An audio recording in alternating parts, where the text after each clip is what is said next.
बातमी आता सविस्तर आहे। कांदा उत्पादक शेतकऱ्यांसंदर्भात तातडीची बैठक बोलावू असं मुख्यमंत्र्यांनी स्पष्ट केलंय। आम्ही कांदा उत्पादक शेतकऱ्यांच्या पाठीशी उभे राहू असंही मुख्यमंत्र्यांनी सांगितलंय। नाशिकच्या विश्व मराठी साहित्य संमेलनात मुख्यमंत्र्यांचं हे आश्वासन आहे। नाशिकमधील कांदा प्रश्नावरून शेतकरी एकीकडे नाराज आहेत तर दुसरीकडे आता कांदा उत्पादक शेतकऱ्यांच्या आम्ही पाठीशी असल्याचं मुख्यमंत्र्यांनी सांगितलंय।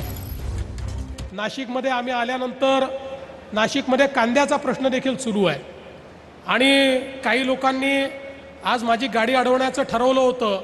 दुर्दैवाने माझी गाडी निघून गेली, त्यामुळे त्यांचा कार्यक्रम काही होऊ शकला नाही, म्हणून त्यांची क्षमा मागतो की तुमचा कार्यक्रम होऊ शकला नाही, तुम्ही माझी गाडी अडवू शकला नाहीत, पण तुमचा प्रश्न महत्त्वाचा आहे। त्यामुळे मला आजच भुजबळ साहेबांनी, गिरीश भाऊंनी, दादा भुसे सगळ्या मंत्र्यांनी आज नाशिकच्या कांद्यावर बैठक घ्या अशा प्रकारचं पत्र दिलेलं आहे।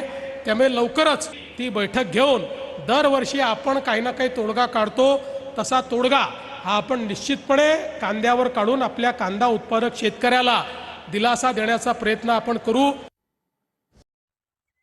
माननीय मुख्यमंत्री देवेंद्रजी फडणवीस साहेब, किती दिवस कांदा उत्पादक शेतकऱ्यांना फसवणार आहात आणि किती दिवस कांदा उत्पादक शेतकऱ्यांशी तुम्ही खोटे बोलणार आहात?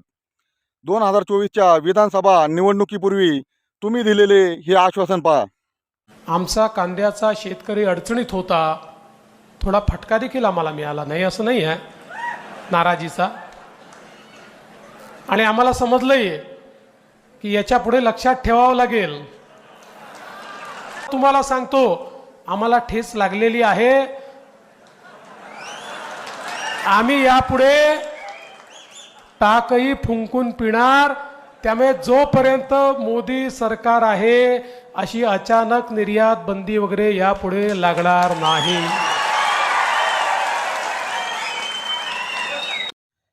निवडणुकीच्या प्रचारादरम्यान तुम्ही असे अनाउन्स केले होते की इथून पुढे जोपर्यंत केंद्रात मोदी सरकार आहे तोपर्यंत कधीही अचानक निर्यात बंदी लादली जाणार नाही आणि शेतकऱ्यांचे आम्ही नुकसान होऊन देणार नाही असे तुम्ही अनाउन्स केले होते। मग त्याचे काय झाले? अनाउन्स करायला काय लागतं? आपल्या बापाचं काय जातं अनाउन्स करायला?